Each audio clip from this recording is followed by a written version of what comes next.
What are people asking me about lately that I can answer? And someone asked me about what kind of questions can you ask yourself from a reflection point of view?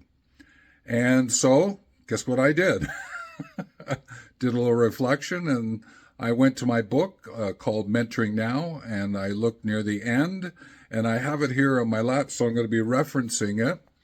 And the question that you can ask yourself is sort of a three-parter. So once you've done your mentoring session, what you can do is say, okay, so what? What else? Now what? So what is what happened? What else could I have done, or what could I do to improve? And now what will I do as I move into my next mentoring session, my next mentoring arrangement? And in behind those three questions, and if you take some time just to reflect on them, and like I do, take out my doodle pad and write answers to those kind of questions, then what happens is you start to figure out how to clarify from consistency. And that is so important from a mentoring point of view, is to be consistent in what it is that you're doing, the process that you're using.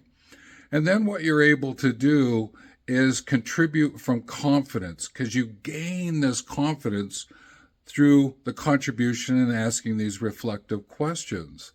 Then what you can do is communicate from commitment, because if you can deepen your commitment into your own practice, it'll show up in the communication with the mentee. Then what you can do is look at collaborate from community, because you can look at this mentoring arrangement and think of it as, well, we're a community here. What's the commonness that links us together, unifies us together? Well, it's the mentorship, yes, but it's also the topics. And are you in a collaborative, reciprocal way of chatting with one another? Are you wholehearted in that approach? And then you can look at co-create from capacity, because as you build your capacity together, which is one of the outcomes of mentoring, then what you can do is start to look at that reciprocal aspect and do co-creation, because there's a lot that you can learn as a mentor in that mentoring arrangement. And if you can get to the point where the mentee at times is your mentor, ooh, that is such a beautiful place to be. So I just thought that I would share with you this reflection from my book, Mentoring Now, which is available through the website and through Amazon. They'll put links below the video. So this was just a quick shout out to the book, shout out to the person asking the question.